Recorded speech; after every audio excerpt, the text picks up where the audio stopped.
In a remote village shrouded in superstition and fear, there lived a woman named Elara.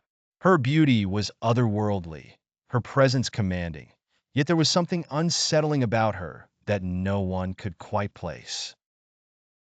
The villagers whispered behind her back, spinning tales of dark magic and curses that seemed to follow her like a shadow. Elara had moved to the village a year earlier, appearing one stormy night with no possessions but the clothes on her back and a blood-red amulet hanging from her neck.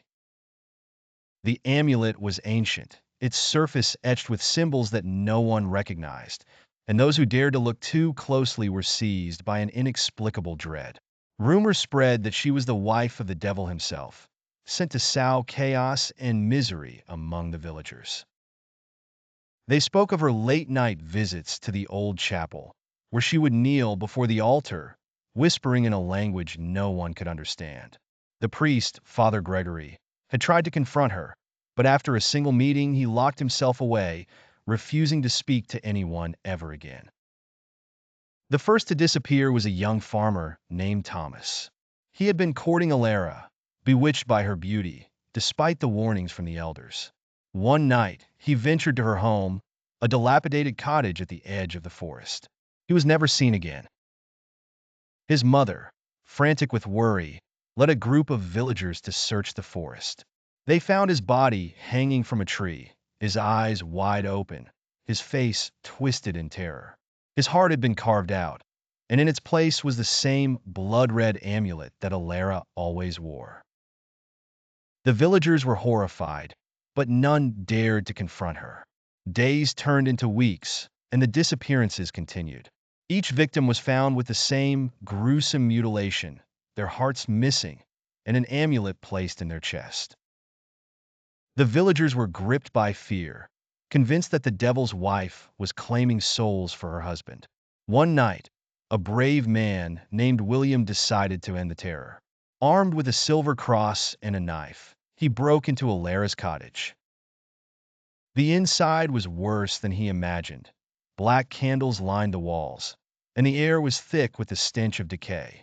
In the center of the room was a large mirror, its surface covered with dried blood. William heard a soft humming coming from the bedroom. He crept closer, heart pounding, and pushed open the door. There, sitting in a rocking chair, was Elara. Her eyes were closed, and she cradled something in her arms. As William stepped closer, he realized it was a shriveled, blackened heart, still beating faintly.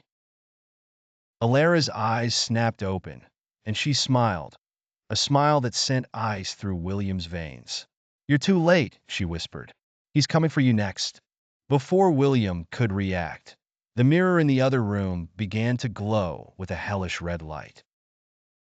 The air grew thick with the scent of sulfur, and a deep, guttural voice echoed through the cottage. "Elara, my bride, you have served me well. Now it is time." William turned to flee, but the door slammed shut with a force that knocked him to the ground. Elara rose from the chair, the heart still in her hand, and approached him with unnatural speed. She pressed the heart against his chest, and William felt a searing pain as his own heart began to burn, consumed by the darkness. As he lay on the floor, gasping for breath, he saw the figure emerging from the mirror, a towering, horned beast with eyes that burned like fire.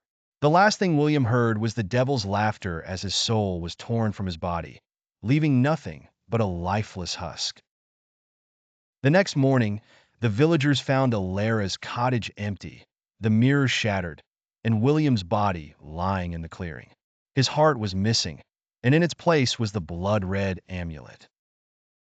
Elara was never seen again, but the village was left with a lingering curse.